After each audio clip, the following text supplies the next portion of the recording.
আসসালামু আলাইকুম এভরিওয়ান। আশা করি আপনারা সবাই ভালো আছেন। আলহামদুলিল্লাহ আমিও অনেক ভালো আছি। ছাদে গিয়েছিলাম। ছাদে গিয়ে দেখি অনেকগুলো বটগাছ হয়ে আছে।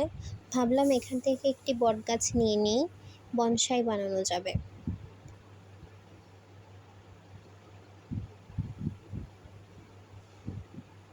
আজকের ওয়েদারটা খুবই ভালো ছিল।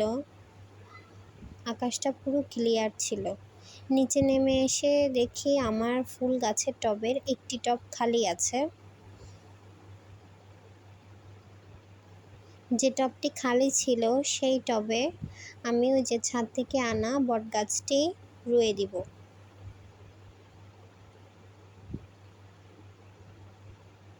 গাছ আমার খুবই ভালো লাগে। গাছ দেখলেই আমি পাগল হয়ে যাই। কার কার গাছ ভালো লাগে অবশ্যই কমেন্ট সেকশনে জানাবেন।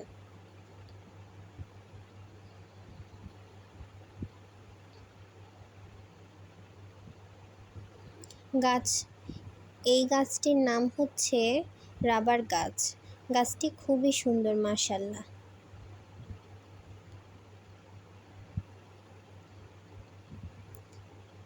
সন্ধ্যার নাস্তা বানাতে চলে আসলাম। আমি আজকে ফ্রেঞ্চ টোস্ট বানাবো, সেজন্য দুটো ডিম, পাউরুটি নিয়ে নিলাম।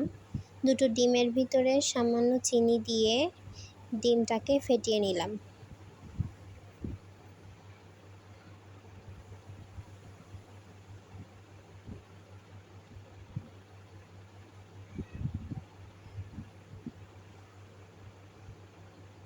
আমি সবসময় ফ্রেঞ্চ টোস্ট বানালে ডিমটা ব্রেডের এক পাশেই লাগাই, এতে ব্রেডটা ক্রিস্পি হয়।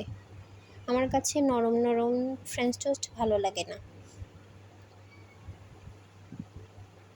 আমার সন্ধ্যার নাস্তা তৈরি, আলহামদুলিল্লাহ। এক কাপ চা নিয়ে বসে পড়লাম। রাতে আমার বোন আমার জন্য অনেকগুলো গাছ পাঠিয়েছে, আপনাদের সঙ্গেও শেয়ার করছি।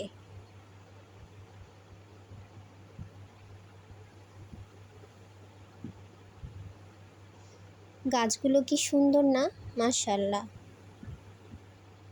এই গাছটিকে সম্ভবত মানি প্ল্যান্ট বলে। এই গাছটা আমার খুবই পছন্দের একটি গাছ। আপনাদের কার কার গাছ লাগাতে ভালো লাগে?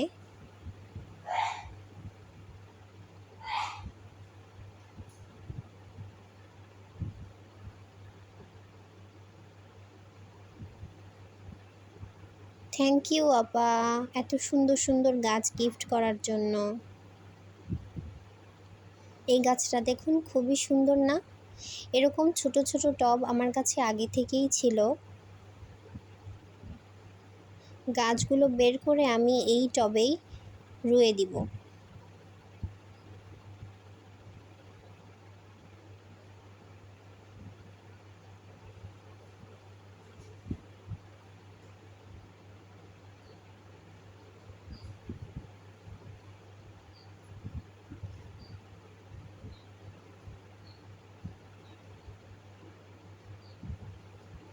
আমার ভিডিওটি যদি ভালো লেগে থাকে অবশ্যই কমেন্ট করবেন এবং শেয়ার করবেন। আল্লাহ হাফেজ।